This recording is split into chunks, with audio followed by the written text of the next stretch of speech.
வணக்கம் நேயர்களே. இன்றைய வாஸ்து பகுதியில் நமக்கு ரொம்ப விசேஷமான வாயு வளர்ந்த வீடு நாங்கள் வாங்கலாமா, எனக்கு ஒரு ஃப்ளாட் கிடைக்குது, அந்த ஃப்ளாட்டில் வாயு திசை வளர்ந்துருக்கு, அந்த வாயு திசை அதுவும் ரொம்ப கம்மியாக காசில் வருது, வாங்கலாமா? இல்லை ஒரு ரெண்டட் வீட்டில் எங்களுக்கு வாயு திசை பெருசாக இருக்குது, வாங்கலாமா? இன்னொருத்தர் கேட்குறாரு, இந்த பக்கத்தில் இருக்கிற சொத்து எனக்கு சேருமா, இதுக்கு ஏதாவது ஒரு பரிகாரம் இருக்குமா? பாவம் செய்ய தோணாதீர்கள், அடுத்தவரை தூண்டி விடாதீங்க. இல்லைன்னு யாராவது இல்லைங்க பக்கத்து வீட்டு சொத்து நமக்கு சேர்ந்துடும், அதுக்கு ஏதாவது ஒரு பரிகாரம் சொல்லுங்கள்.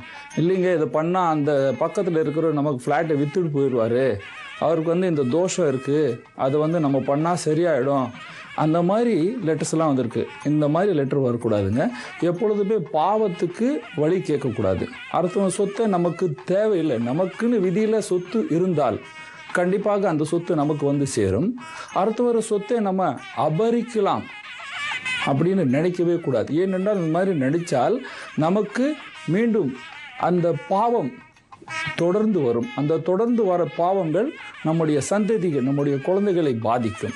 அது பாதித்தா என்னென்ன நடக்கும், அதுக்கு ஒரு உதாரணத்துக்கு முன்னே நாங்கள் ஒரு ஸ்கெட்சு போட்டு காட்டுறோம். அதில் பார்த்துட்டு நீங்கள் பாருங்கள், இந்த மாதிரி இருந்தால் போகாதீங்க. அதுக்கு ஃபஸ்ட்டு நேராக ஸ்கெட்சுக்கு போகலாம். இப்பொழுது நாம் பார்க்குற இதில் ஒரு 3 வீடு இருக்குங்க. இதை ஃப்ளாட்டாகவும் எடுக்கலாம், ஒரு வீடாகவும் எடுக்கலாம். வீடாலும் எடுத்துகிட்டு இதில் 3 போர்ஷனாகவும் பார்க்கலாம். ஒரு பெரிய வீடு இருக்குது, இந்த வீடை நம்ம வாங்கலாமா, வாங்கிட்டு அதில் அவஸ்தைப்படுற வாழ்க்கையை பாருங்கள். இந்த வீட்டுக்கு மேற்கு வாசல், மேற்குல திசையில் முக்கியமான பிரதான வாசல் இருந்து இப்படி இவங்க தெற்கு திசையில் நுழைகிறார்கள். மேற்கு திசையிலேருந்து தெற்கு பாகமாக ஒளிகிறார். இவர் இதே மேற்கிலே வாசல், இவருக்கு இந்த பக்கம் கிழக்கு, இவருக்கு இந்த பக்கம் வடக்கு திசை. நம்ம முக்கியமான பார்க்க வேண்டிய கட்டாயம் இந்த வீட்டுக்கு தான். ஏனென்றால் இந்த வீட்டுக்கு இப்படி வந்த பிற்பாடு இங்கே காலியான இடம், இதில் இந்த வாயு மத்திய பாகம், வாயுவில் மத்திய பாகம், சந்திரன் மத்திய பாகத்தில் வளர்ந்திருக்கு. இவருடைய ஜாதகம் பார்க்கும் பொழுது அந்த ஜாதகத்தில் கண்டிப்பாக 6ல் சந்திரன் சனி இருப்பார். இவருக்கு சுவாச நோயும் இருக்குது. இவருக்கு இந்த ஈசானியம் கட்டு இருக்குது பாருங்கள். இந்த இடத்துல ஈசானியமே இல்லை, இந்த வடக்கும் கிழக்கும் சேரும் இடமே இல்லை. அதுக்கப்புறம் இந்த வாயு வளர்ந்து இவருக்கு சீதளம் சளி இருக்குது. அடுத்தவர் இவரை ஏமாற்றி விடலாம் என்ற சிந்தனையிலேயே அக்கம் பக்கம் இருக்கிறவங்க இருக்காங்க. அதுக்கு இன்னொரு காரணம் பாருங்க, இந்த வீட்டில் அவருடைய படுக்கும் அறை வாயு திசை அறை, இவருடைய சமையல் அறை தெற்கு திசையில் இருக்கின்றது. தெற்கு திசையில் சமையல் அறை, வீட்டில் நுழைஞ்ச உடனே சமையல் அறை. இவங்களுடைய பசங்க படுக்க வேண்டிய அறை ஈசானியத்தில், அதுவும் பாருங்கள், ஒரு குழந்தை படுக்கிற பெட்டு இப்படி, அதுவும் அந்த ரூமுக்கு வாயுவில் இருக்குது. வாயுவில் குழந்தை, முதலாளி இந்த இடத்துல படுக்கிறாரு.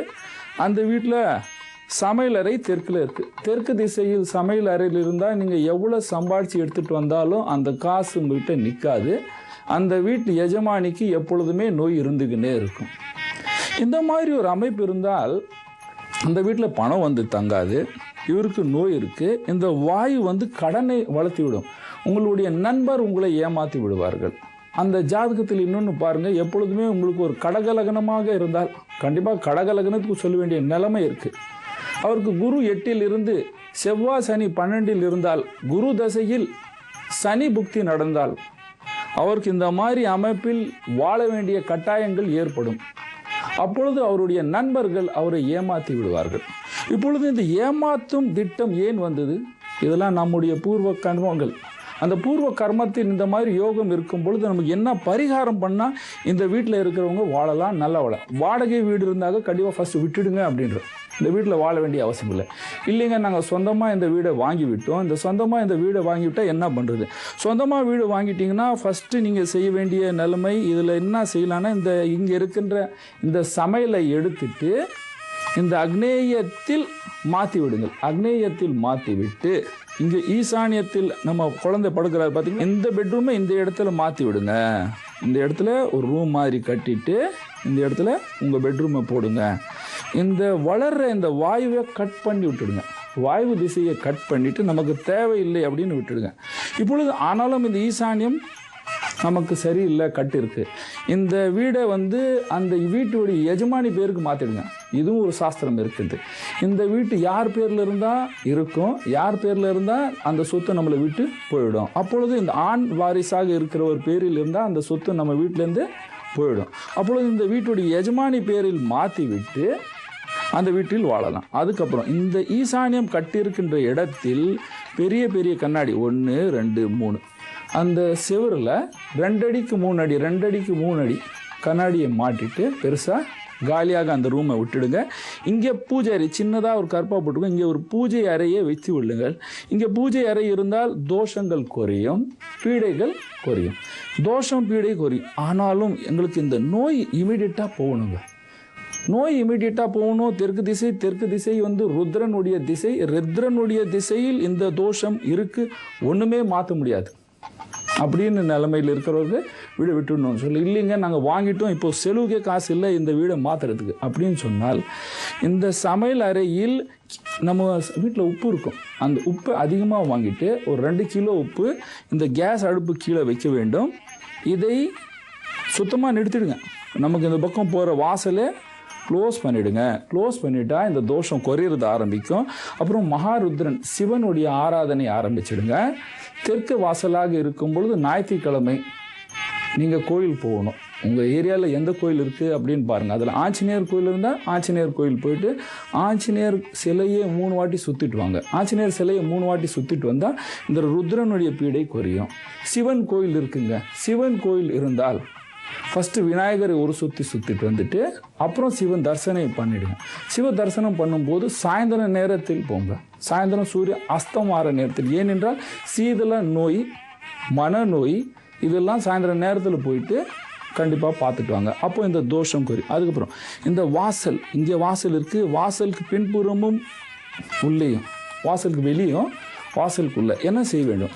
விநாயகர் வாங்கிட்டு வரும். விநாயகர் படமாக இருக்கலாம், சிலை வீட்டுக்கு எடுத்துகிட்டு வரக்கூடாது. 2 படம் எடுத்துகிட்டு வரணும், ஒரு வெளியும் ஒரு உள்ளேயும். என்னங்க திருஷ்டி விநாயகர் வாங்கிட்டு வரலாமா? என்ன செய்யலாம்? எந்த மாதிரி விநாயகர் உங்ககிட்ட எது இருக்குது அது எடுத்துகிட்டு வாங்க. எடுத்துகிட்டு வந்து விநாயகர் வைங்க. அது பூஜை பண்ணலாமா? ஊதுவத்தி வைக்கலாம். சாயந்தரம் நேரத்தில் ஒரு ஊதுவத்தி கொடுத்துட்டு வாசலுக்கு வெளியே வைங்க. வீட்டில் கருப்பு கலர், டார்க் க்ரீன் கலர் இல்லாமல் லைட் கலர், லைட் வெள்ளை கலர் அடிச்சிட்டு வைங்க. இதில் இருக்கிற தோஷங்கள் குறையும், பீடைகள் குறையும். இதோட அர்த்த பாகத்தில் இருக்கிற முக்கியமான விஷயத்தை அடுத்த நிகழ்ச்சியில் சொல்கிறேன்.